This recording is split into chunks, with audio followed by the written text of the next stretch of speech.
feel like Gordon Bombay would have taken his career to even further heights. Everything's flashy, everything's cocaine, everything's Fun. Open wide for some soccer. I don't care what you think about what your personal thoughts are at home. I care that you hate the Cowboys. Call this college rule. Welcome back, everybody, to the Sports Experience Podcast. Dom and Chris here. And, well, before we begin, as always, make sure you follow us on our socials, listen to this podcast, go like, listen, and subscribe to all our podcast-related things. And if you got suggestions for as far as future episodes, send them our way, because we've been doing some of those lately. But today, Chris, and also we're recording down here in Engle Studio in Tucson, downtown, for all of your audio needs. And we have a very special episode today, don't we, Chris? Well, we made it to 250. We made it to 250. Which is kind of a crazy thing when I say it, where we have 250 episodes. That's it. Keep subscribing. Come on, guys. Yeah. Everybody, we made it this far. Hell yeah. 250, my man. 250. All right. Dixie Cups. Dixie Cups. That was my name in high school. That's a very intimidating nickname. I like that. Well, I don't like warm liquor. I've noticed that where I can shoot cold shots so much better. Oh, easy. And then I do a warm shot, and I'm like, oh, yeah, that's not supposed to be like that. It makes me feel extra warm inside. It does. And but we live in Tucson where it's already hot. Exactly. It's like, oh, my God, lady in the red hat. I'm completely miserable, San Diego. Milk was a bad choice. News team. All right. We have a very special, much like our 200th episode with John Daly. We're having a good time down here as far as with a little extra party favors. So if you're watching along, go and grab some if you have them available. We're starting to have good times. Yes, we are. But very special episode. Somebody who also likes to party. Somebody who also has something in common with us, as he lived for a time in Tucson, Arizona. That's right. Went to U of A. Went to U of A. And dare I say, I know we just did an episode on Mike Ditka, who was the most important tight end in NFL history. Go and listen to that episode. This is the greatest tight end in NFL history, in my personal opinion. I have to agree. I think a lot of people would, too. Yeah. Sorry, Mr. Taylor Swift. You will never be this guy, this good, or this cool. So, who we got today, Chris? We got Aaron Hernandez. Sorry, I wasn't looking for the tight end who murdered the most people, allegedly. Man. Way to go, Massachusetts, with those laws. We got Rob Gronkowski. Yes, we do. Without a doubt, the best tight end. He was so dominant and kind of like what Mike Ditka did, where he was just like almost unstoppable because people just were not ready for him. But yeah, like there has never been, I don't know if we'll see this again in the NFL, someone this good as a pass catcher, a route runner, a blocker, line him up wherever you want on the field, and a fun-loving guy. That's right. Just a fun-loving guy. That's right. Let's jump right in, all right? Rob Gronkowski, Robert James Gronkowski, born May 14th, 1989 in Amherst, New York, outside of Buffalo. Parents Gordon and Diane. His dad was an offensive lineman at Syracuse in the late 70s, early 80s. Actually signed an $18,000 contract with the New Jersey Generals of the USFL. Big money back then. Big money back then. Was cut at the end of training camp. His great-grandfather, Ignatius Gronkowski, was a cyclist in the 1924 Olympics in Paris and set 5 world records in the sport, which is got some athletic bloodlines. Well, can I be honest? Because I saw this and I thought there could only be one world record in cyclist, and that was the fastest. Yeah. But you know what? I didn't look it up. And you know what? Ignatius, what's his name? Ignatius Gronkowski. Ignatius is a name we need to bring back because it's just not, you don't see it anymore. No, but not everyone's Polish, though, Chris. That's true. Maybe Ignacio. It doesn't, you know what? It doesn't matter. But what does matter is not only is Rob a great athlete, he has 4 other brothers who are fantastic athletes as well growing up. They said growing up, black eyes were as common as runny noses. Oh, so, my gosh. I mean, that's how, because they were just competitive kids. Yeah. You know? The older brothers, Gordy and Dan, and then younger, or second youngest out of 5, and then Gordy, Dan, and Chris, and then Glenn and Rob, they all played college sports. Yeah. The last 4 all played college football and yeah. pro football as well. Some powerful sperm from Gordon there, Gordon Sr. Poor mom had to spend $600 a week on food to feed those boys. Well, we were talking about it before. $600 a week and 2.5 gallons of milk a day, which you think That's about like it, a zoo. it's so much cereal. Like They ate so much. they ate all of the Lucky Charms. Yes. Like they ate the not marshmallows in the Lucky Charms box. One box. One box. Per kid in the morning. They used to play this game. It would settle disputes between the brothers. I don't know if you read this. It was called Zoom Zoom, where they would clear everything out of the living room. The dad would give each of them a pillow, and they would settle it out. Oh, that's so good. Apparently, the rules were no hitting in the face or stomach, which apparently is just the Anchorman news team rumble rules. No touching of the hair or face. That escalated quickly. Okay. Oh, Glenn, I'm sorry. But as far as so their dad, he sold fitness equipment. Yeah, He was we were involved in talking the about fitness this. industry. Yeah. So it's not really a wonder why all of them are incredible athletes because he basically built Drago's gym in Rocky IV because he had access to all this equipment for his sons. Well, growing up, they literally had like the nicest fitness equipment you could get in their basement. Yeah. So it really, and what you were saying, he was smart. Their dad was smart enough to like gradually get them to weight train and like that kind of shit. So basically, when I first read this, I'm like, oh my God, this guy's going to be sociopath Marv Marinovich. He was not. He had a very strict regimen is like, let's do this the right way. Yeah, So seriously. I had read he didn't let any of his boys play football before the 7th grade. Didn't have them weight train until 8th grade and had designed workouts to kind of protect their growing bodies and tendons and everything like that, where it was just very high reps, low intensity, low weight to kind of develop their bodies as they got. And my God, all of them were huge. My God, those bodies. My God, gonna grease up some beefcakes, Mac. That's right. Get over there and grease them up. I God, scored a point in a karate tournament once. you're embarrassing me. So he played all sports though. Yeah, he grew up playing hockey, which I thought He was would have interesting. been the perfect goon. That's exactly what I was thinking. 6'6", and just like, no, we're not fighting Gronk. No. No. He played baseball. He was a first baseman. Yep. There at Williamsville North High School. Center. And he's like the Wes Unseld. Yep. Just those big meat hook hands, under the basket, just absolutely kicking ass. And then was an all-state player in football both ways as a tight end and defensive end there. I saw, I think it was his junior year, he was playing basketball. His team was about to win. There was like 4 or 5 seconds left, and he had 2 free throws. And his team had 69 points. And he proceeded to purposefully miss the free throws so they would win 69 to 62. And that's foreshadowing, just in case you want to know what Gronk has in store. Let's open up our Reading is Fun books to page 69. Kid can't even read.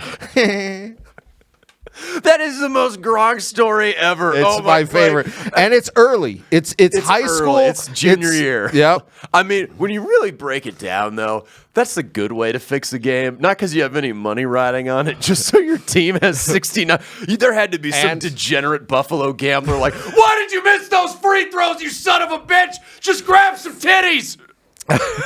And he's just doing that laugh after. It's just so good.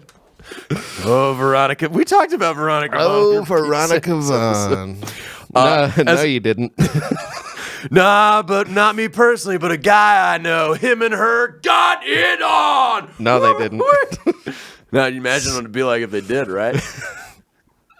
Who would steal 30 bag lunches? They're just laughing. That might be my favorite scene is when it cuts to them eating and they're just like No, the topper was, I'll tell you who took those lunches, that damn Sasquatch. Back to Gronk as a junior, at like you were saying, tight end and defensive end that season, 36 grabs. This is what makes him so special. Is he's not one of those tight ends you just dump it off to, or like you're in the red zone. He's got like a 1 yard TD catch off of play action. 648 yards. 7 tutties, 6 sacks, and 73 tackles on defense. All Western New York first team, second team All-State. And then he takes off to the Pittsburgh area, much And like our man Ditka for his senior year. And there was a little controversy with this. There There's was. a little sauce. Little sauce to it. So he transfers to prep school, which is definitely just like a bigger, better high school. Yeah, Woodland Hills is like, as far as high school there is, yeah, you're playing sports. Yeah. That's why you want to go there. But they say that he's ineligible for whatever. I forgot what the reason was. Because he was from like another place. Like, I know okay. TUSD used to have that shit. Oh, like okay. If you like moved to school, you'd have to sit, like almost redshirt. Yeah, red shirt. They end up letting him play, but he comes back like halfway through the season. Yeah, he doesn't play very often. I think he was ineligible, but he plays well enough that year because you're not denying a dude coming out of high school who's like 6'6", 240, 250. Exactly. Like you can see it. You can see exactly. You can see this guy fucks. Well, I mean, come on. Hey, I'm just saying. I mean, so this we dude's get laying into pipe. so we get into where he goes to college. Okay, then. so he's a very sought after recruit. Sought after, not like blue chip, but like anyone would want a Rob Gronkowski I was just on that every team. smart football program knows how beneficial he would be. Yeah, so he's Grabbing the JMO. D1 offers. Got and it's funny because a lot of these D1 offers are from schools that have great basketball teams, but just kind of mediocre football teams. Kentucky. Yep. Louisville, Yep. Clemson, Maryland, where I believe Dan and then Chris before he went to where we're going to talk about later went. Ohio State, I mean, obviously they're blue. And then Syracuse was Dad's alma mater. Well, I thought, and there were talks about him going to Maryland. Yeah, which would have made sense because that was like Dan was. yeah, that was like the other one that I heard. Yeah, which that Maryland makes sense. Maryland at the time actually had a pretty good football program. Kinda like under us. Ralph Fried. Yeah. It was like we're respectable. Yes. We're not crappy. That's probably the best, nicest thing to say about U of A football was, hey, Stoops was here. We were respectable. I mean, we just came off of John Malkovich, okay? That's an extra, like, Mike, or fucking Stoops was an asshole. He yelled all the time. He was a dick. He was that type of coach. But it was rock bottom. Oh, yeah. Between Tomey and him. Like, it was, I mean, you had dudes like Briggs and, Antonio Pierce, playing well. The rest of the teams around him were just shit. I was going to say, and there was no morale. Yeah, we were going like 3-10 or whatever. It was so bad. But Stoops is, bringing him out of the crappiness. Yep. And what got Gronk to come and play here more than anything? Well, his dad was curious about this because, just like we were talking about, he thought he was going to go to Maryland. There were bigger programs vying for him. And look, I'm probably going to end up living here my whole life. It's Tucson. It's not like, why? Why would you do it? Why does he do it? He just goes, Dad, if you ever been to a pool party at U of A, you would know exactly what I'm talking about. And as someone who has done that, there's logic. There's a lot of logic. There's a hell of a lot of logic. Granted, there are pool parties all over this city. Some of them near where I work in parts of town where there's police tape around it because there's a body in the pool. Hey. But the ones that he's going to, very nice. Very nice. Very nice. It's like when you drive through campus. I don't know if when we do shows like downtown, if you drive on 6, they have those signs like eyes off your phone and on the road. I'm like, I am looking at all of the 20-year-old breastises. That's true. So That's true. Gronk made an executive decision, like Kurt Russell, I believe, and Driving down 6 and you're like, that woman's just wearing a bra. those aren't even shorts. I see why you're going into the gym. Keep that up. Pause a fucking tivity. So he was kind of notorious around U of A for just kind of slanging that dick. So- And just to be honest, His older brother and 2 of his older brothers. So Gordy, the oldest one who played baseball at Jacksonville. Oh, yeah, and then yeah. Chris, they move into this one house, I think off of 2nd. there you go. And they made their own slip and slide inside their party house, which is just, God, I love that. I know. And Robert, you can we're literally down the street from this house. Yeah, exactly. I'm not even kidding. No. Right now we are. we could probably walk there. Oh yeah, we could. But what was it? Oh, as far Robert Golden, who played in the NFL for Pittsburgh for a while, was saying like, I mean, if you were anybody, you went to that house. Oh, yeah. Like, yeah. as far as an athlete or they would just pack the house with all of the hot female athletes and hot broads and just Hot broads. go nuts. Just go nuts. Oh, man. Fucking got a little Miles Simon in there. I'm trying to think of who was playing basketball. That would have been, so this is 7. This is when they were kind of on that downturn. I was just going to say, it was after Jefferson. It was after. This is like Nick Wise slinging dick. Oh, yeah. Like Jared Bayless coming in for Nick one Wise season. slinging dick. Just slinging that Nick Wise dick at 5'9", making those layups that would either get blocked or fucking shoot in. That's a blast from the past. But they scored. Someone spilled a beer on the floor. They scored a dishwashing liquid. All it did was remind. One time when I was at UH, they had a shaving cream wrestling match, like in old school, and I'm just like, oh, college. Oh, college. And what's funny is when I came back to U of A, my first year was actually Gronk's first year. Yeah. So, and I'd wrote this down in my notes. I'd seen all his home games, but we had talked about it before. U of A had not been to a bowl game since 1998. He's coming in as a freshman. And while I'm sure, yes, pool parties, very enticing, breastises. Yeah, yeah.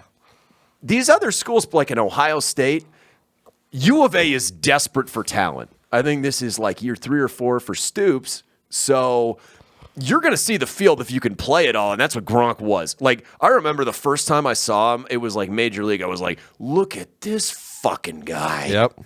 My kind of team, Charlie. My kind of team. I assumed he was a transfer. I did not know he was barely 18 years old. Well, it's interesting that you brought that up because that was probably more of the actual reason that he was going to be starting tight end and number 1, number 2 offensive option. You know what I mean? Where it really was that where you're like, oh, I could star here. Yeah, no, but what was funny is he's coming into this Sonny Dykes offense, which is completely air raid. And much like the run and shoot, they don't utilize the tight end like a ton. Yeah. But the second he gets there, I'm sure the coaches saw immediately in practice, okay, well, we're gonna give him the ball. Well, yeah, I imagine it's such an advantage to see him because you could see it in professional football against the greatest football players out there that he is just above and beyond. And he's playing, and this is no disrespect to anyone on the teams when he played here. It's not like he's on a loaded roster like he is when we discuss his pro career and has the type of quarterback play. So his real coming out party was a game September 29th, his freshman year, 2007, against Washington State. 4 catches, 115 yards, 2 tutties. One of the catches, the safety Alfonso Jackson hit him, knocked himself out. If you watch it, it looks like, and nothing against any of these guys, it looks like Pee Wee football are playing against a high school. You know what I mean? It's the first 3 quarters of the Little Giants. Yeah. Oh my God. That's what it is. I should have gone to summer school. It's with the way the Little Giants actually would have went down. I mean, but that's why I said when I first saw him, I'm look at this fucking and I'll bring it up when we get into the draft. Like, this dude was dominant, and it's what was it? Spencer Larson, their star linebacker at the time, he was like, "Why don't we just give it to him on every play?" I love that, like, because he's not wrong. He's like a human cheat code at tight end. So his freshman year, 28 catches, 525 yards, 6 touchdowns. Mm-hmm. His yards per catch was almost 19. I saw that, and somebody said they were just like, just in case you were wondering, because he is an amazing catcher. He's an amazing, you know what I mean, tight end route runner, but he is so good after he catches the ball. It's so fucking hard to tackle this guy. As big as he is, he gets out of his breaks so quick.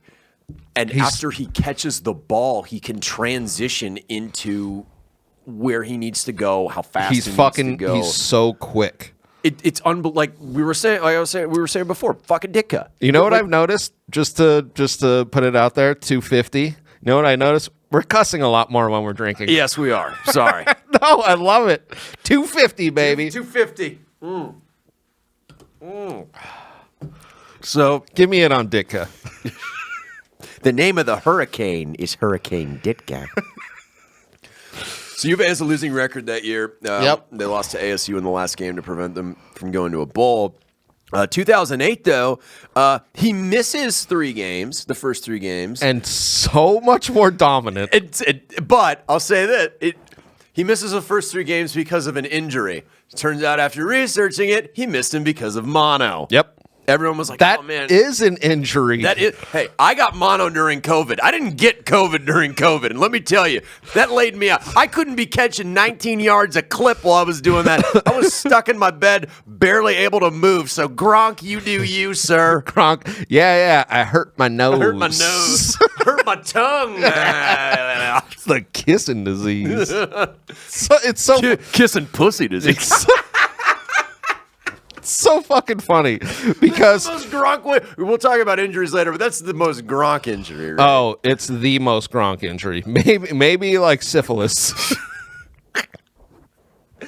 So he misses the first 3 games because of mono. Because of some dirty girl. A dirty whore. Jesus, Frank! I'm gonna make that whore my wife. It's tighter than dick skin.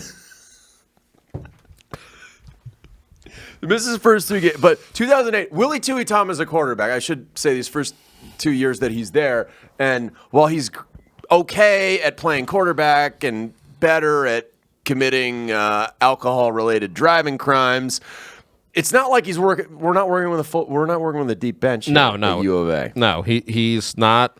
And you see the luck that he gets going to the NFL because him teaming up with a competent quarterback is just that duo. I mean, fuck. So 2008, incredible season. 47 catches, 672 yards, 10 touchdowns. He scored 5 in 2 games against UCLA. And the Washington one I wanted to bring up. I'll never forget this. It was Parents' Weekend because I met my dad for dinner before the game. Yep. So we were hanging out just talking about fuck Washington, whatever.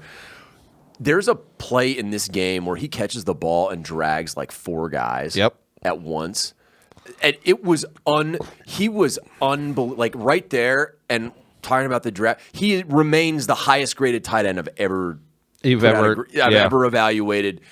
But the thing is, they have a great season. They make their first bowl game in 10 years. They win the Las Vegas Bowl against BYU, which is for me is awesome. One of the games I did want to also bring up, he had 12 catches for 143 yards and a touchdown against Oregon. Do you remember the old Dubliner there on University? Oh, yeah, for sure. I watched the game there. Yeah. And I was just like, throw him the ball every fucking time. Yeah. They can't cover him. Seriously. They go 8-5, and you're thinking, oh, my God. He has to. There's just a good. Well, he has to come back for another season. Yep. He has to come back because he's only 2 years out of high school. He didn't take any red shirts. Yep. And in the offseason, he gets hurt. And he gets hurt weightlifting. And they were thinking up, the coaching staff, from what I've read, they were thinking of different ways even to use him as he's developing. You're thinking this could have been the year because of the back injury. Well, the thing that I thought was interesting about the back injury is he continued to lift weights for a couple of weeks, he said, and then it became such a bad pain that he couldn't even run. So when it happened, he said he heard a pop in his back, and then just continued to lift weights. And he goes, I got a small pain. And it grew so much that he was like, I have to get this checked out. Right, yeah. He had a herniated disc. Had to get back surgery and then put him out for the entire season. Which, to me, is a shame because in 2009, midway through the second game of the season, a future Super Bowl winning quarterback and probably the best quarterback that's ever played at U of A, and Nick Foles, steps in. And a future Super Bowl winning quarterback over Gronk. Yes. Nice little spider web. I love that. I like that you brought that up. But in my opinion, I wish Clint was here because he would probably agree with me.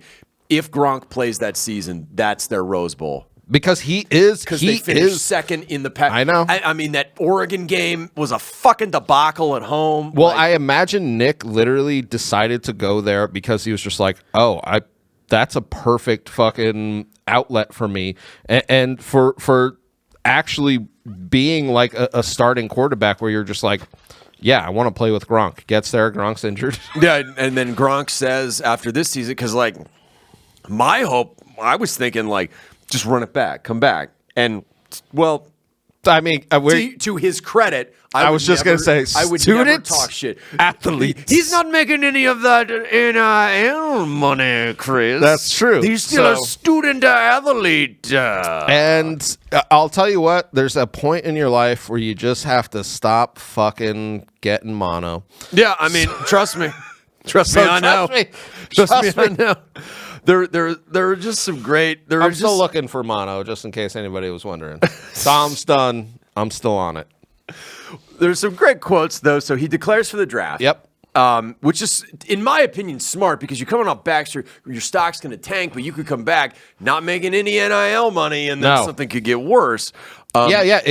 I was just going to say, I feel like you could get better, but the likelihood is it would get worse. So his offensive coordinator, Sonny Dykes, would say that during meetings, because he's a fun-loving guy, you want to show him pics on it. He was like, this is when cameras started being on phones, and he'd be like, Coach, want to see these pics from this weekend? And he's like, no, don't do that. So good. The sports information director at U of A said, Gronk was like a beautiful young boy who, when you were a kid, you just wished he wouldn't kick the crap out of you. Well, that was the thing. He's such a fun-loving guy, but at the same time, you're like, oh, you're twice the size of me. Yeah. Like, it's like lots of bear hugs that somebody can't come back from. But he's a sought-after commodity in the draft, despite his injury, which is knocking him off of some people's boards. Well, you brought this up before when we were just kind of chatting about this, where you said some doctors literally said, like, no, he's never going to come back from the back injury. They were saying if you draft him, or at least spinal stenosis could happen. He could be iced after year one, during year one, maybe year two. You like the time frame on his comeback, you just didn't know in some team, and it depends on medical staffs and things like that. Yep. Because he's obviously the best, and this is actually a loaded tight end class. Oh, yeah. There are a lot of good players in this tight end class who will get into a fucking murderer. A former basketball player who's still playing in Jimmy Graham. I mean, that one's actually crazy when I kind of looked that up, because I looked at this class and I was like, oh, yeah, Jimmy's still playing. Yeah, right? Was Tony in this one too? Gonzalez? No. Tony Gonzalez was 97. Oh, okay. What's his name? Moeaki, though, had a couple good seasons. Yep. Because Iowa is just a farm for tight ends, apparently. Yeah. I mean, that's just what they are. It's that's what it is. It's one big fucking farm state, baby. I think they had 1 year. I think 2019 they had Fant and Hawkinson going around. Yeah, like it's ridiculous. But our number one and our backup. Anyway, Mike Stoops told the teams that were scouting him, specifically one coach, he said, don't be thrown off by his quirkiness. He's the kind of guy you want on your team. Yep. Because when reading about him as a teammate, everywhere he goes, everyone loves him because he's all in for the team, all into basically in it to win it. Well, and this is something that you kind of see, especially in his pro career, is he really is football intelligent, where he kind of doesn't even need to know what the play is, where he's almost just like that good at what he needs to do. Yeah. Where they talked about this on the Patriots, because Belichick, Brady are very like numbers guys. Yeah. And Gronk is not. And he was just like, no. Just tell me where I'm going to go and I'll catch the fucking ball. Not even, like football intelligence might not be, it's naturally. That's innate, though. That's what I mean. It's a natural thing where he's just like, just fucking throw it up there, and I'm going to grab it. I'm going to get it. Yeah. Because, like, outside of his injury, people were knocking him because he played in that air raid offense. Yeah. And because you're not lining up in line. But every time they would have him block, he would light the fuck up out of people. So they were talking about New England's scouting staff talked about bringing him in. I had found that where he was a project. And in one of the meetings, John Robinson, who later became GM of the Tennessee Titans, asked him, what do you like besides football? And Gronk, in the most honest way, said, I like watching cartoons. Yeah. And he said, what do you like to watch? And he said, SpongeBob. To double down on the ridiculousness of that is he went to the Patriots for like a scouting day. Yeah. They had a meeting. Yes. Oh. Belichick and his other coaches leave. They come back into the room that he was in, and he's passed out on the floor. And he was just like, "Yeah, I was bored. And I was tired. I was tired." Like, and it's such a. And we'll get into this later. There's a story of him showing up because he used to do this for Patriots. He would go out Sunday, play their game, go out Sunday night, and then just show up at their stadium Monday morning, not going home. No, I mean, because he said he did that. It was a blowing off steam thing. It was never about an addiction. He's talked about this on multiple occasions. It's like, I need to release after putting my brain into something for 6 days of the week. And he releases. You know what I'm saying. We're talking about strong releases here. Oh, man. He's gonna release so hard the city of Philadelphia is gonna hear about it. If you're gonna peak, do it in your room.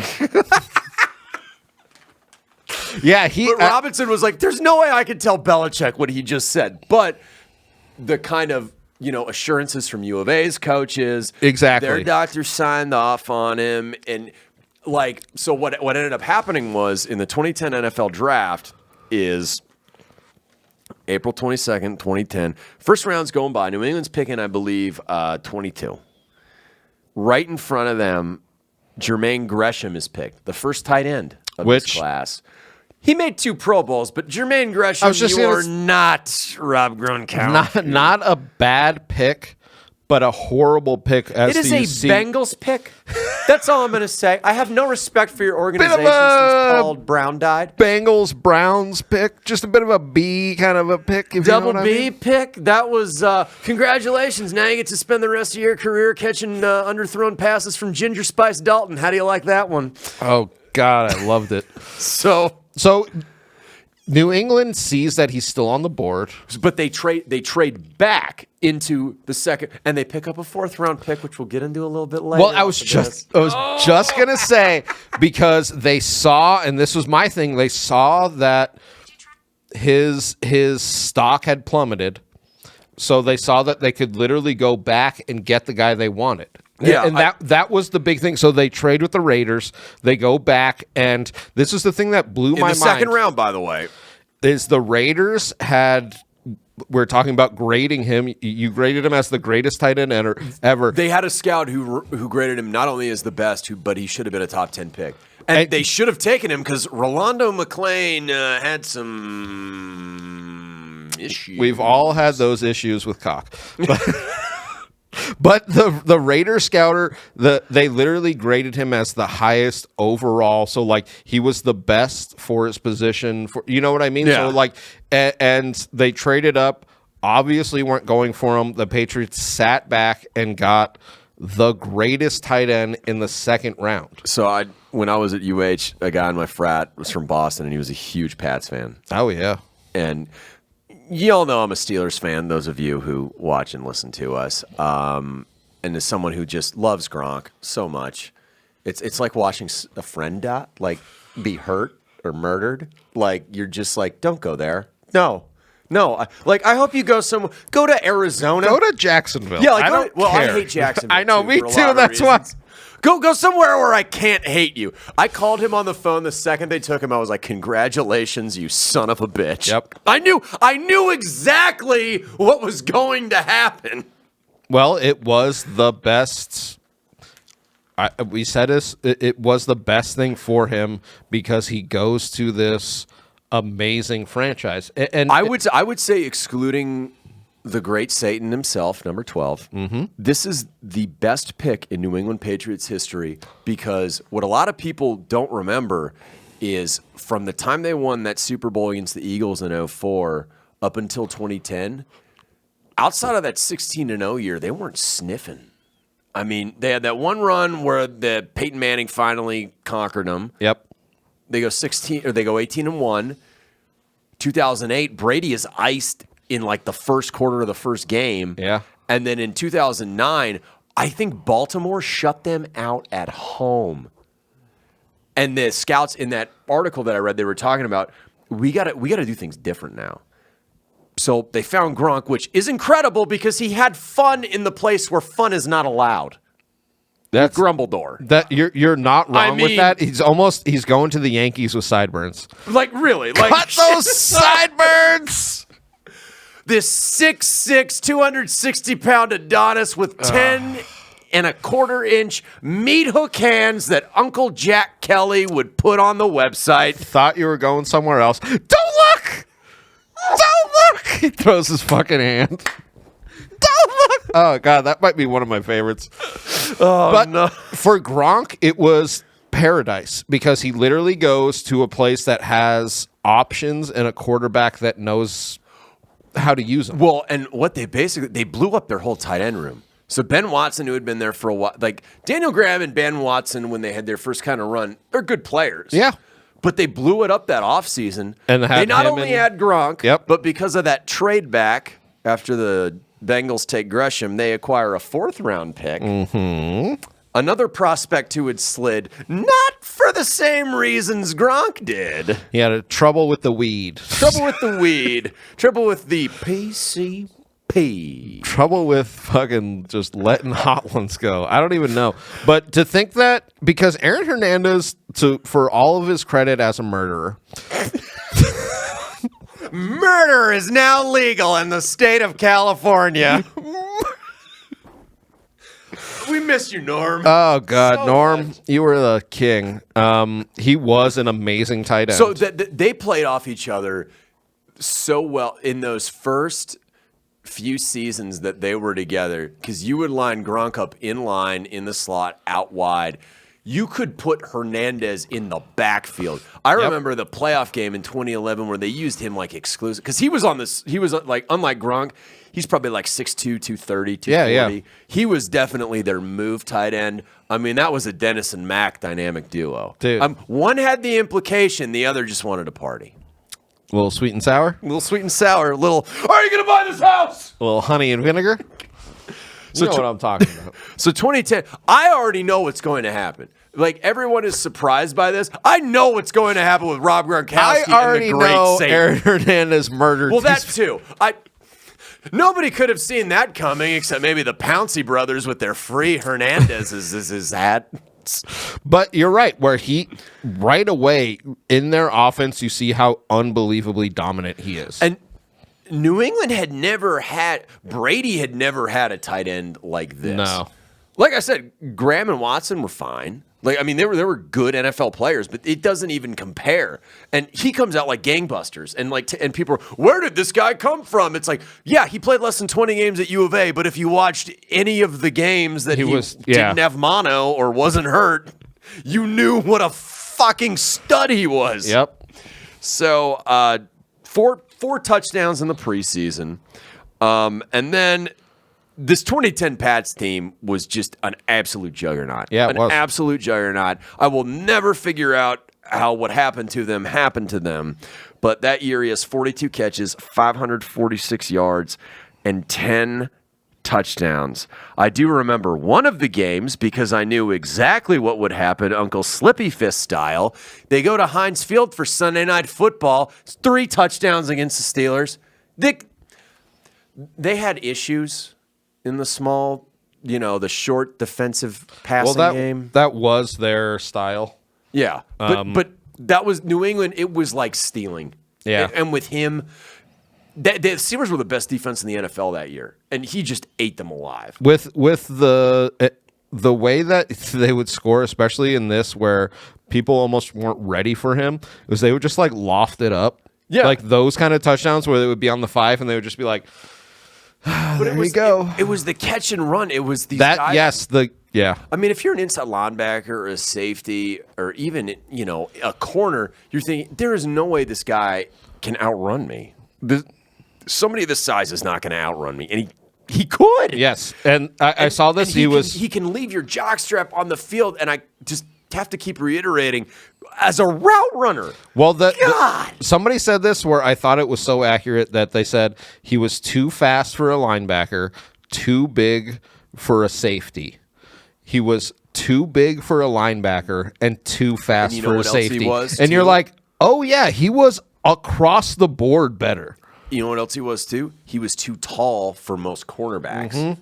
I mean, unless you're cornerbacks would just get annihilated. Like if you would line him up out wide, and we'll talk about this in one of the Super Bowls.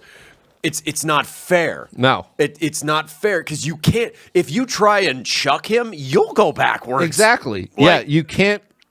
Yeah, you can't check him at the line. You can't fucking do anything that normal corners or safeties or anybody would do, even when they line them up inside. You literally need to ace a front seven guy just to knock him off a little bit. Yep.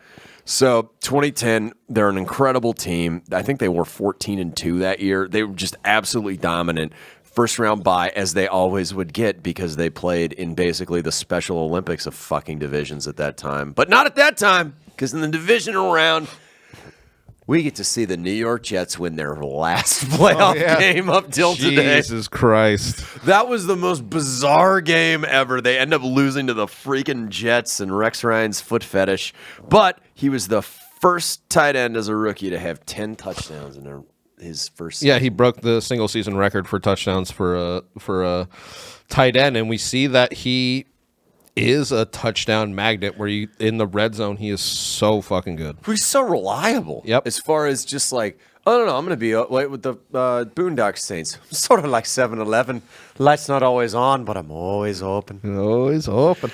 So 2011, first team All-Pro, 90 catches, 1,327 yards, and an NFL Today Still record for tight ends, 17 touchdowns. Yeah, it's insane. You know what's even more amazing about that? Not that they had, like, Moss is gone by this point. Not that they had the most electric wide receivers. You still got Aaron Hernandez on your team, and he's yet to murder someone. Yeah, or yeah. Or they at find least out about it. Yeah, be proven. Find out about it. This is, and people say this about teams that should have won Super Bowls. This was probably the one that you look at and you're like, oh, yeah, losing that one against the Giants is... Do you ever look at Eli Manning's derp face and go, how? Yes. It's such a weird thing where you're like, you are such a... You're like that Pokemon against another Pokemon that just has that one thing. It's grass type versus a water type. Exactly. That derpy, confused face. I love it. But it was- I'll tell you what, I love the way the Mannings look because it makes me think that my autistic brother could be in the NFL. So I'm just saying, they give hope to the specials. Oh, football on the spectrum. We might have to do an athletes that look like they're on the spectrum block. God damn it. Eli. Peyton. Cooper played college at Mississippi. just all the Mannings. God. Then foreheads. Peyton. Oh, I love it. So it's the first time in NFL history, actually, that a tight end led the league in receiving. Like, he's like Ditka 2.0. Exactly. Essentially, like, people's faces are melting, and they're like, "What? How did he play?" They would ask, people are like, "Oh, man, he went to U of A. How did he play in college?" Awesome. Yeah. I kept telling you people how good he was. So anyway, they go to the divisional round. 3 touchdown catches against the Bronx. Against the Bronx. Granted, they shouldn't have been there, but that's a dark personal tale as far as how they won that game the previous week. 45-10, AFC title game. Bit of an injury. Well, so the guy that injured, I don't know if you know who Bernard Pollard is. So he's a Ravens safety. Bernard Pollard was on the Chiefs, and he was the guy that busted Tom Brady's knee. Oh. Then in 2009, he was with the Texans. He tore up Wes Welker's knee. Basically, he's a Patriot murderer. Bernard Pollard. I mean, there's levels of Patriot murderers. Aaron Hernandez. That's true, yeah. Well, he's murdering other Patriots. That's true. It's an her- interesting thing where it's semantics here, where he's a Patriots murderer, where he murders Patriots. He's not a member of the Patriots that murders. You're right. That was my fault. That sounds like something out of Sunny. Oh, my God. That was my fault. Men. Oh, my God. Men who become birds or bird men? You think I don't know bird law, you son of a bitch? Whoa, that was pretty cool, Charlie. Caw! I fucking love that one. Told you wrestling was real. So, the trash man. They end up beating Baltimore, though, because Billy Cundiff misses a chip shot field goal at the end. So after the game, though, they interviewed him, I think, for ESPN Deportes. So he yelled, "Yo soy Fiesta," which is just great. That's like Peggy Hill Spanish in I'm the the best machine. way. Yes, it really. Bert Kreischer, take your Russian mob story and shove it up your ass. Well, Yo soy Fiesta. This one's more real. I am party. Yeah, and he ended up trademarking it. I know, think. which is so good. Oh, that's why I say he puts on this like frat boy type of I'm Gronk image. Dude's sharp. Well, He's this is very when sharp. his marketing starts to come into play, where you're like, he starts to do the Gronk spike. Yeah, he and then the fucking London thing where he's what did he call it? The little nutcracker dude. Yes. So he actually is extremely smart with marketing himself as this kind of guy that is kind of like a party guy. He ends up hooking up with like a porn star, I think, excuse me, porn actress. No. Adult film actress. Whatever. She's a star in my book. Well, obviously. Obviously. But before he met his girl. I mean, he was making his rounds. It's true. It's true. Mono. So, and this is what I mean is he becomes this star after they technically lose to the Giants. He signs a huge contract with the Patriots. So I did want to bring this up. In this Super Bowl, he's kind of hobbled. Hernandez, he is. Hernandez has a great game. For them. Unfortunately, that was the way that you beat. So it's not necessarily Eli. The way the Giants played their defense was, we're only sending 4 because our 4 that we send are going to get after your ass, which means 7 guys can cover 5 guys. Which sounds easy, really impossible to do. You have to. So that was basically New England's. That was Brady's kryptonite. Was if you can get pressure with 4 to 5 guys, then with over coverage, you got pressure with over coverage is basically some Carl Weathers. You got yourself a little stew, baby. Rest in peace. Throw a ham bone in that bad boy. You got yourself a stew. Okay, I wanted to learn more about acting. But I loved how after the game, though, he did the same thing he always did. He went and partied on his fucked up ankle. Not that it caused any lasting damage, but but he treated it like he always treated it. I was just going to say, like you said, it was a stress reliever or reliever where it, for other guys, it isn't that. But for him, it definitely is that where he's just like, no, I'm doing this 6 days a week. This is the end. I'm going to pop off. Chris, the man had fun in New England. Like, I mean, we're talking some Grumbledore fucking, like, not talking to the media. But you know what? If you let him be him, he dominated. Yeah. So, like you said, $54 million, largest extension for a tight end. It was his 3rd season this year of 10-plus TD catches, which, doing it in his first season, first in NFL history. Yep. Unfortunately, in 2012, he ends up breaking his forearm, blocking a kick. Yep. I mean, he's 6'6", over 6'6". You're going to have him on the, kick blocking team. They end up winning in the playoffs, going all the way to the AFC title game, and losing to Baltimore in the most bizarre. Joe Flacco, he did everything right that postseason. Mm-hmm. I will never unsee that. I'm just confused to this day. Because they were not the better team. I mean, with Gronk out. A lot of Denver fans like Elias and my father would have had very mean things to say about Raheem Moore in that divisional round game. But Gronk, 11 touchdowns. Yeah. I mean, like, when you're talking about de jour tight ends in the NFL, Jimmy Graham at this point is lighting it the fuck up in New Orleans with Drew Brees. And yet he's not even holding a candle because guess who's inline blocking? Guess who is doing all the extra things besides being a glorified wide receiver? Well, it's Gronkowski. I know, and Gronk. And Jimmy Graham is a fantastic player. I'm not shitting on Jimmy Graham. No, but he's more of Tony Gonzalez than Rob. I was just going to say he's more of a receiver, and Gronk said this about blocking, where he was just like, it is all attitude and a mental thing, because blocking technically isn't like a extremely hard thing. No, you know what I mean? It's all in the hips, Chris. And he said, he goes, it fucking hurts. You have a guy literally pushing against you. So it is really like a mental thing where you're like, I'm going to fucking block this guy. And that's what he said, where he was just like, I got the fact that I was a great receiver, but I wanted to do this other thing. To be fair, though, what was it? Scarnecchia was their offensive line coach at the time. The Patriots on offense had a lot of quality coaches because, as we had talked about before, he's a little bit harder to project. But like, if you watch that film when he's at U of A, you're like, we'll make this work. Yes, like we know exactly what to do. He's a special guy on for his position. So in 2013, this is a hard year for the Patriots at the tight end position because one of their players, before the season starts, goes away for murder. Not Rob Gronkowski. I was just going to say, it's such an interesting thing because the year before you would say, man, they probably have 2 of the top 5 tight ends in all of NFL. 2013 hits, Aaron Hernandez is arrested for murder, and Gronk has 2 big injuries. 2 huge ones. He has the forearm infection from the original fucked up thing because it got before, infected, and then has back surgery again. So like now you're looking at, and that's the thing is it's second back surgery. So now you're like, is he going to be able to come back and be the same player? And you're thinking at that time, if your other teams in the NFL like, man, that was a fucking whirlwind. We did fuck up for a couple of seasons, but now maybe our doctors are proven right or whatever. Yep.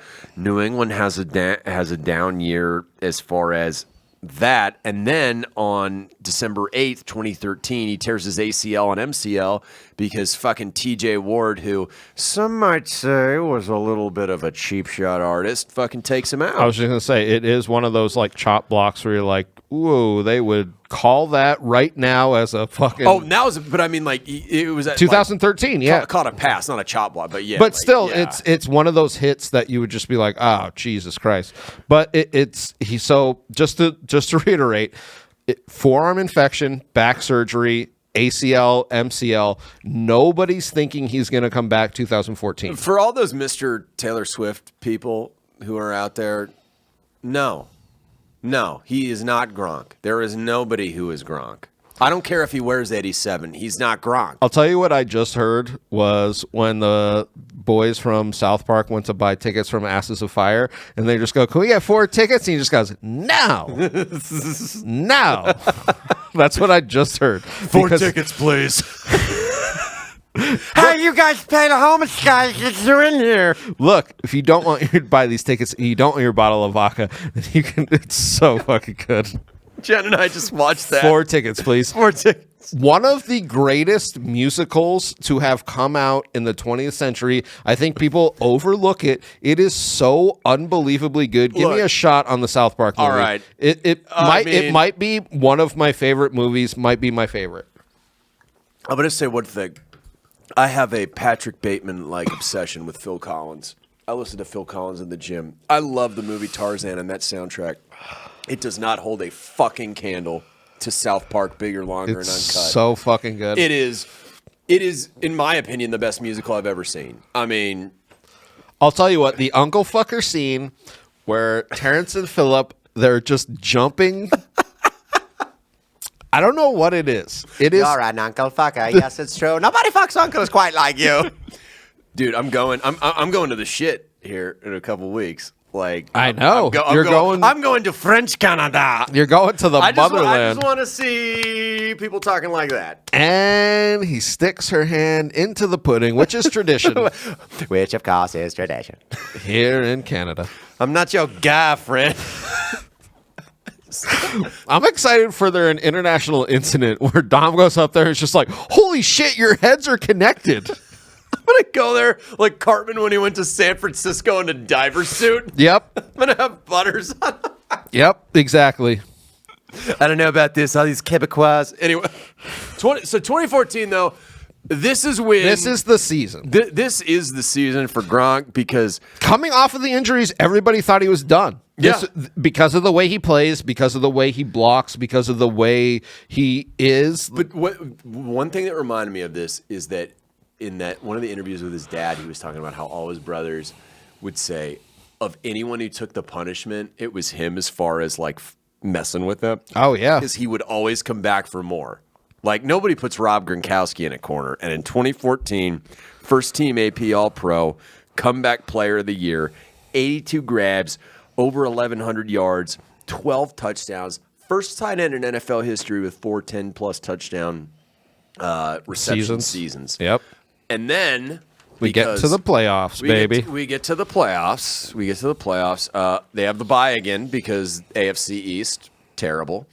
They have a huge – I remember this game. This might have been one of the only times I've ever rooted for the Patriots, only based on Gronk, because they played Baltimore. Versus the Ravens, yeah. Baltimore had this huge lead in the game. It was amazing they even came back. I think Edelman threw a tutty to Amendola in this game on receiver screen throw. They win 35-31.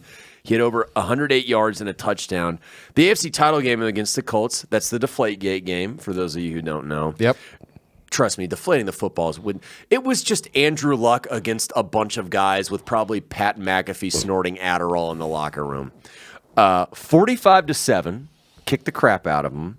Game's not in doubt. Game's obviously not in doubt the whole time. He catches the touchdown. We get to just to point out the way playoffs are. It's interesting to see that the Ravens were way better of a team than the Colts. So I'll say this.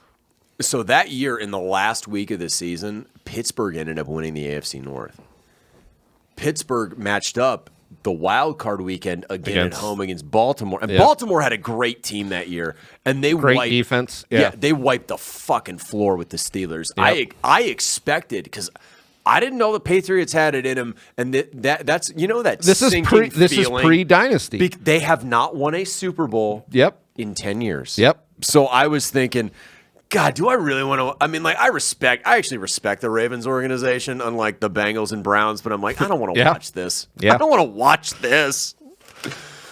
But so they go to the Super Bowl against the Seahawks. Gronk has a fantastic, like we said, they lined him up, fucking great touchdown catch. I was just going to say, one of the most famous endings to a Super Bowl recently.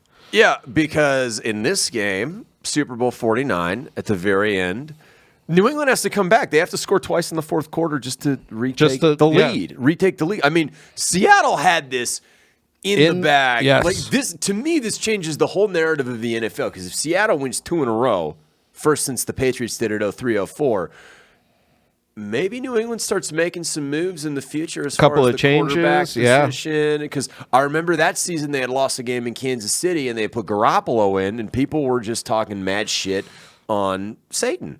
And, call him Satan. But, he's the prince of. I'm not saying the Prince of Darkness isn't the most successful quarterback. He's just the Prince of Darkness. Tim Brady. But Seahawks say, hey, I'm not even mad that they passed. Had they designed a pass play that had Wilson roll out, and if no one was there, he could have just thrown it away or run? Or anything. Like anything besides what he... like anything where it just would have been, the popcorn guy's open. Guess we have beast mode 2 more times. I know. And they make probably the best joke about this on the league. Yeah. Where they're like, I'm going to throw my sunscreen over there. And Marshawn Lynch is literally standing there. He goes, I could literally take it over there for you guys. And he just goes, no, I'm going to throw it. And he goes, no, I could literally take it right there. We need to do a Marshawn episode. He is a fucking fun. He is so good. Such a G. Should be in the Hall of Fame, in my opinion. I'll say this because I heard about this from Marshawn Lynch. Is same thing with Gronk. Is he didn't spend a single penny of his NFL checks. Yes. He lived off of his endorsements through his entire career. Which is very smart if you have a good financial planner and agent. That's what you should do. I love it. Yeah, I love it. So he wins his first title. They win 28 to 24, and he's a Super Bowl champion. Yeah. New England got him for what it needed to do. His other tight end friend, well, I was going to say 2013 to 2014 is such a crazy thing. Like you were saying that, maybe the Patriots would have redone some stuff. We really don't know what the outlook of the NFL would have been if this championship team didn't take it here. I'm not saying they would have just immediately tried to trade Brady, but the way the AFC is starting to build again around him, I don't know. We don't know. So 2015, they open the season, and he does horrible things to the Steelers. 3 touchdowns in their 28-21 win. He was the first guy with multiple 3-touchdown games against the Steelers when I kept warning people about how great he was at University of Arizona. And they're like, oh, no, he's not that good. Fuck you, assholes. I'm right. Just the greatest tight end ever. Just the great, yeah. What ends up happening, though, in 2015, he has a knee injury against the Broncos late in the season. So many injuries. And that's what crushes. You know what's funny, though, is you line up his stats against someone like Tony Gonzalez, who played like relatively like seriously injury-free. Yeah. And then you like look at the games played. Oh, it's and you're insane. like, look, Tony Gonzalez, first ballot Hall of Famer, but my God. His numbers not only are like way, way above, but you're right. The amount of games he plays, it's kind of ridiculous when you think of like how many injuries we were talking about pre-podcast. So I was just like, I forgot how much he was injured throughout these years. Oh, dude, he was always like and playing through it whenever he could. But yeah, like he missed significant swaths of Mono, time. back injuries, Chlamydia. World War I, World War II, the automobile. He lived through it all. The divisional round, they're playing Kansas City, who don't have Patrick Mahomes. I was going to say, this is pre-Chiefs dynasty. So. 7 catches, 83 yards, 2 tutties. AFC title game, though, in 2015, he does catch an important touchdown towards the end of the game, but they end up having to go for 2 because Gronkowski missed an extra point. Which is so ridiculously rare for that. And they end up losing to Denver. Yeah, those are games my mom and I like to call the asteroid games. Oh, nice. Where the asteroid strikes the stadium. That's so good. But his first team All-Pro, Pro Bowl that year. 2016, this is a huge injury season for him, which really sucks. He has hamstring issues. He catches his 69th, which is great because it was the team record. So he makes the record for Pats for touchdowns on his 69th, which we already know is his favorite number. I did want to add, though, Stanley Morgan, one of the most underrated wide receivers of the 70s and 80s. Oh, yeah. He just had, sorry, Steve Grogan, he had really nothing as far as a quarterback. Yep. But continues to play, kind of through all of these injuries. Has a back injury this year, which is pretty crazy. 21.6 yards a catch, though. So he's making big plays. He's just essentially out. Yeah, he's out for their playoff run. He's out for their playoff run, which ends how, Chris? We did an episode on it. Fucking Super Bowl win. Super Bowl comeback. Super Bowl meltdown. I was just going not even a comeback, more of a meltdown. And it Beat is the Falcons. It is interesting to think that the Patriots did do this without him, because he was such an important part of their offense. To be fair, though, Martellus Bennett was a hell of an athlete. Yep. And that year they had added, Malcolm Mitchell, Edelman had a game, Amendola. I mean, it was Hogan was fucking Hogan. They had Uncle Slippy fisted the Steelers in that AFC Championship game. They had receivers play outside of themselves, if that makes sense. So like him going out wasn't as big. They replaced him in the aggregate. Exactly. Yeah. Second Super Bowl win.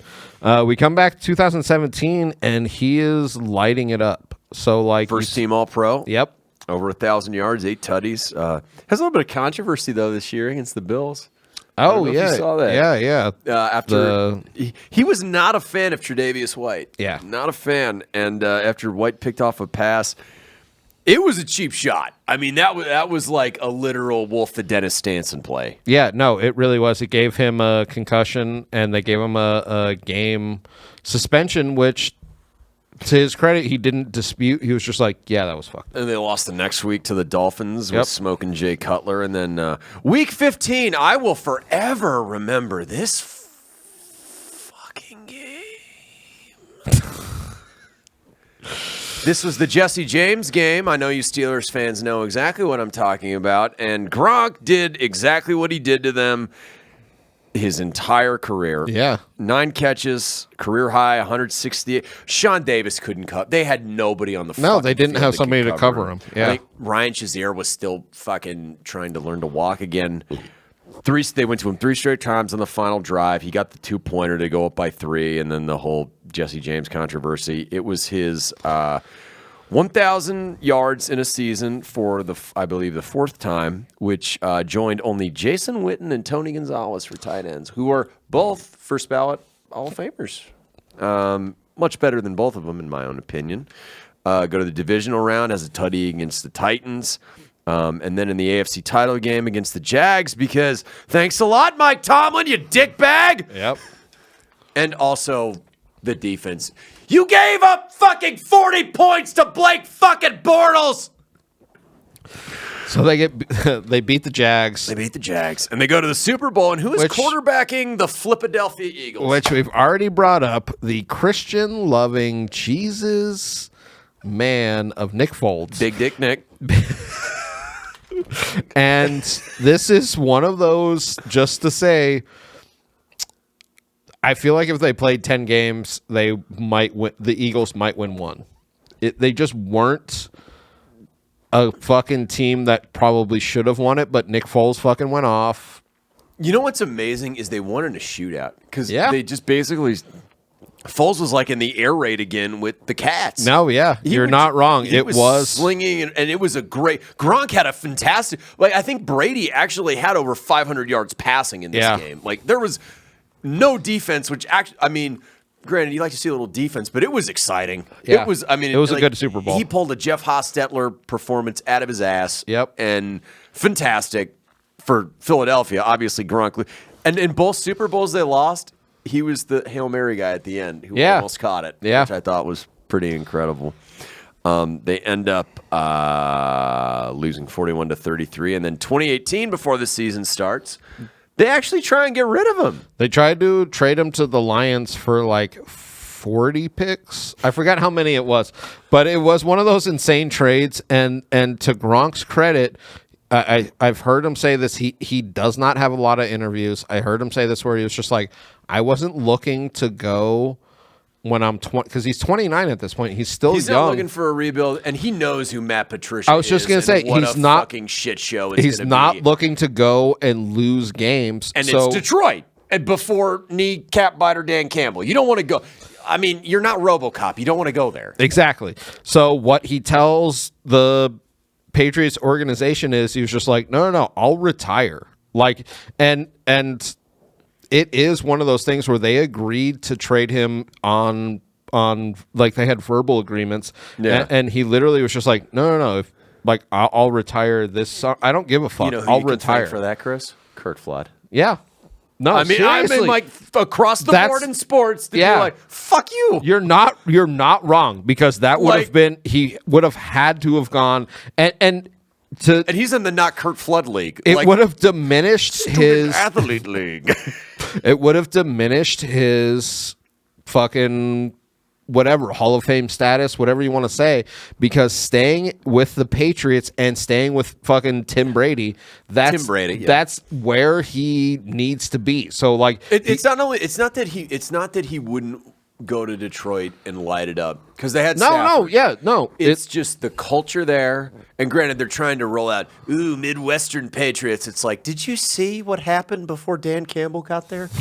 I mean, people like to paint Gronk as not knowing. No, he knew what was going to happen. Yes. He knew what the implication of a trade was. So he stays and proceeds to win another Super Bowl with the Patriots. And this is the thing that you have to give it up for somebody that's just like, I'm not going to go somewhere else and lose. I'm going to stay here and win. He had a fantastic game in the AFC Championship. This is Mahomes' first season. Against the Chiefs. In overtime, and then Super Bowl 53, which, in my opinion, I'll never forget watching this. So this is when I first started dating one of my exes. So she took me over to one of her friends' houses to watch the game. It was 13-3. Yep. Right?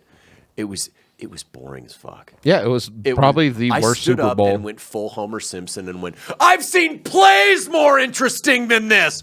Honest to God, plays. But Gronk plays a huge part in this. I was just going to say. Because, I mean, you have the two greatest defensive coordinators of all time in this game. Belichick's the head coach for fucking New England, and then you have Wade Phillips in Los Angeles. That's 1 and 2 right there of all time, in my own opinion. So you're going to get a game like this. And in this Super Bowl, they had one touchdown. to set up this touchdown. Gronk caught a pass. I think it was like a 35-year-old play or 35-yard play to get it at the 2-yard line to then push it in. Sony Michel Tutty. Exactly. Yeah. So and then you look at that, you're like, oh yeah, that was a Gronk drive that got him there. And who's blocking for the ground and pound? Yeah.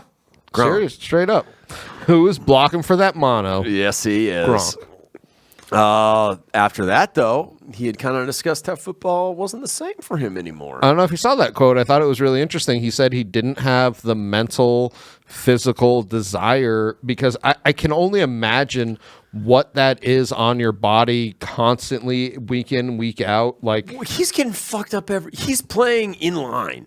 Like, I mean, not only are you getting fucked up trying to block, you're getting the shit hit out of you while you're trying to catch passes. Yep. Like, you're all over the field when you're on offense. You're taking everything. I was going to say, and guys are hitting him that much harder because he's Gronk. And it's not like, a Nat cornerback who's like 5'9" is hitting you. These are front seven dudes, going after you. So on March 24, 2019, he announces his retirement, said he was not in a good mental place. Football was not so fun. And over the next year, he goes into broadcasting, which he's a perfect fit for. Oh, that's what I see him doing if he wants to do it. He's got those Madden vibes. You know what I mean? Nice. Like when you watch John Madden where it's like, I'm going to ham it up.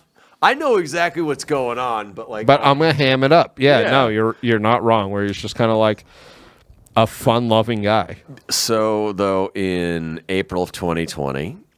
his boy calls him back. Well, I mean, the great Satan decides, I need a new team. I'll tell you what, it is extremely warm under that wing of a dragon. It is. Yeah, I mean, you know where your bread is buttered sometimes. And that's the thing about this Tampa Bay team where everybody says, they're just like, well, Gronk and Brady went and they won it. You're just like, no. They were a fantastic team.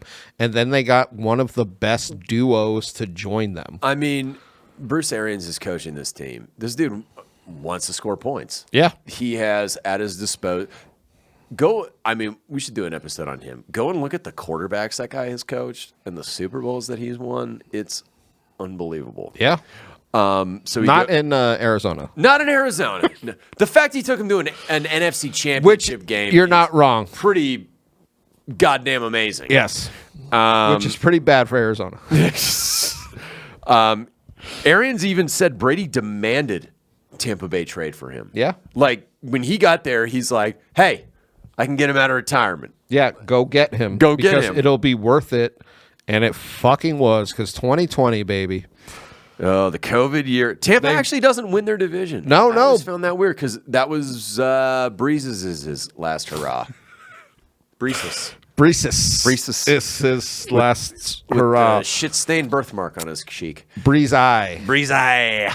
So, 45 catches, 623. He was a touchdown machine, man. He was a touchdown machine. That's what I mean. In the red zone, even in Tampa, he was so fucking lethal. That's the guy you fear in the red zone more than, like, a Jerry Rice, because... you're thinking you're going jumbo package.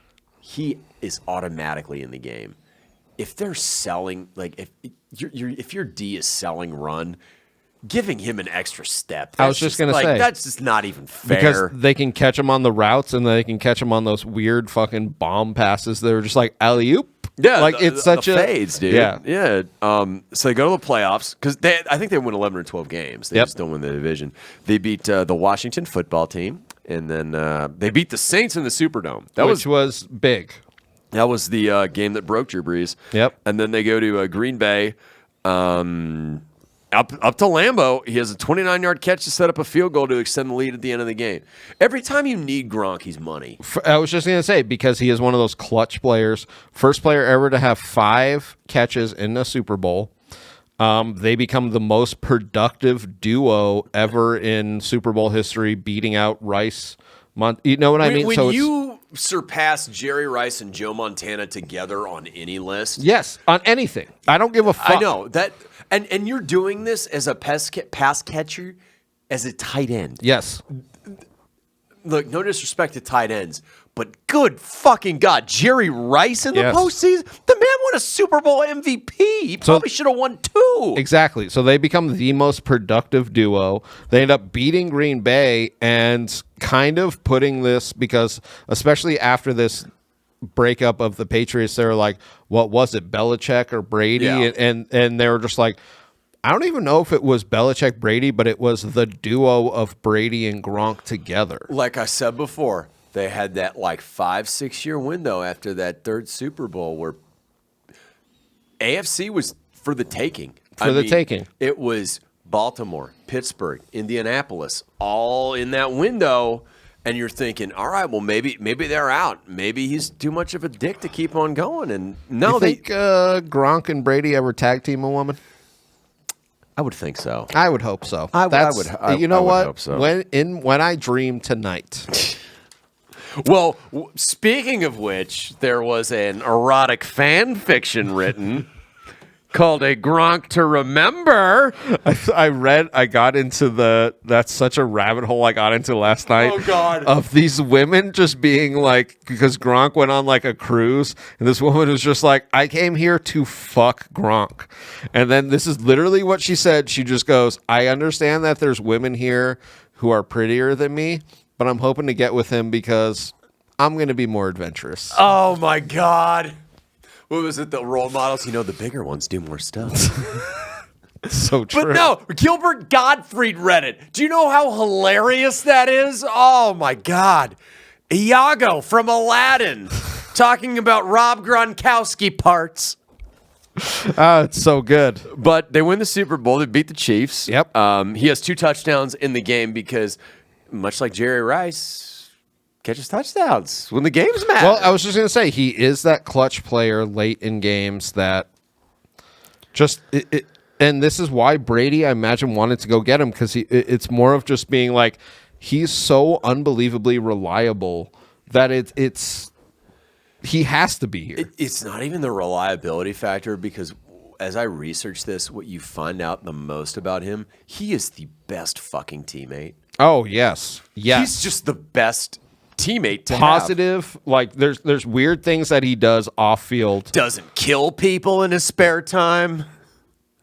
Allegedly. I didn't realize that was going to be one of the things that I was going to say was a good teammate, but technically it is for a tight end in this era. In New England. Is to not murder people. So he comes back in 2021 because they're obviously trying to run it back. But I was just going to say, he had talked about retirement. He said he was going to come back again because they won the Super Bowl. This was one that I feel like was a bad loss when they lost to the Rams, that they could have ran it back. They really could have. So this season, 55 grabs, 802 yards, 6 touchdowns. He had 2 touchdowns in Week 13, I didn't want to add, which was 90 with Brady. Yep. The second all-time behind Peyton Manning and a guy we did an episode on. That's Marvin right. Harrison. Marvin.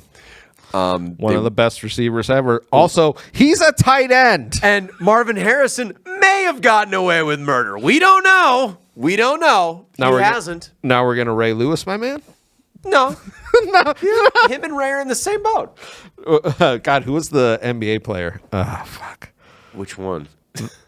That murdered his friend and got away with it? Oh, Jason Williams. Jason No, he didn't get Williams. away with it. No, that he was didn't a get away with different. it. You're right. You're right. He didn't get away with it. He went to jail for a while. The other Jason Williams. Yeah. That's why I couldn't. Not the motorcycle Duke benefiting from Arizona and shitty officiating Jason Williams. Not the Carissa Thompson. I'll send you white pictures of me chocolate. double clicking my mouse, Jason Williams. I love a double click. But they beat the Eagles in the divisional round, and then that ran. I swear to God, I remember watching that game, and as they were coming back, I even told my mom, I'm like, if this is like the Falcons game, I'm just done with the NFL. Yeah. Fuck Tom Brady. Yep. But they didn't. They end up losing to the Rams. The Rams had a huge lead in this game. Yeah. Ridiculous. And then after the season, June 21st, 2022, he announces a retirement to the best career for a tight end in NFL history. Oh, he is without a doubt the best tight end. Finished his career 621 catches, 9,286 yards, 92 touchdown catches. He has one touchdown rush, but I don't know if you read about this. They technically called it a rush because the ball was thrown behind the line of scrimmage to him. He had 93 touchdowns in what, like 11? And you take away the games, probably 10 years. I was just going to say 11 seasons, not a full season, maybe 3 full seasons. Yeah. You know what I mean? So, like, he definitely had time that you look at exactly what you were saying about Tony Gonzalez, where you're just like, oh, man, these are, like, comparable stats. And then you look at the games, you're like, oh, Gronk had, like, half the games that he had. Like, it's fucking insane about how dominant he was. 4-time Super Bowl champion. It's a question of dominance that it could have been 5 or 6. That was the thing. It's such a ridiculous thing. The Gronkowski miss. Yep. The fucking what was it? The Eli Manning. The Eli. Yeah. The Nick the Foles autism. Playing Nick Foles playing the game of his life. No, seriously. Yeah. It's kind of unbelievable what he ended up doing. 5-time Pro Bowler, 4-time first team All-Pro. He had 15 touchdowns in the postseason. There are guys don't get any.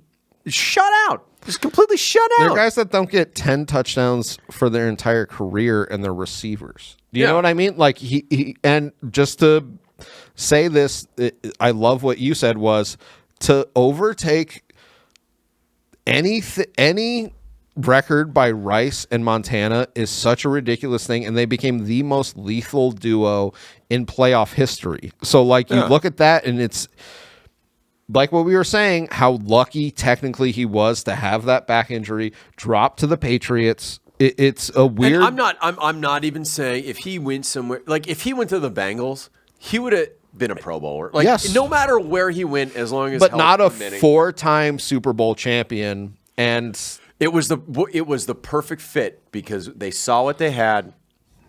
Brady knew what he had, and Gronk just the perfect player at the perfect time. Can I tell you what's interesting? Because I looked at that draft class and I thought it was so interesting because for Gronk, they took a chance on a guy. They were like, this guy kind of parties. He fell asleep in this meeting. And then for Aaron Hernandez, they're like, okay, we have talks that he stabbed a bunch of people.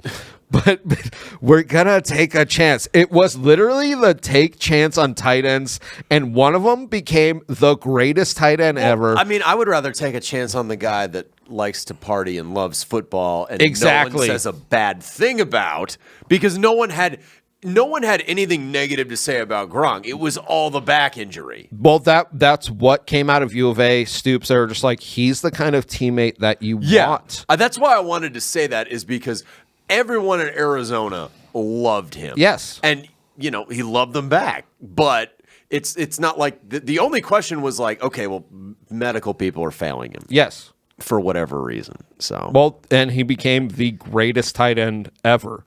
Yeah. Oh, I mean, like, without question, the most dominant tight end ever. I don't know if we'll ever see this again. Well, my favorite quote was, linebackers were too slow for him.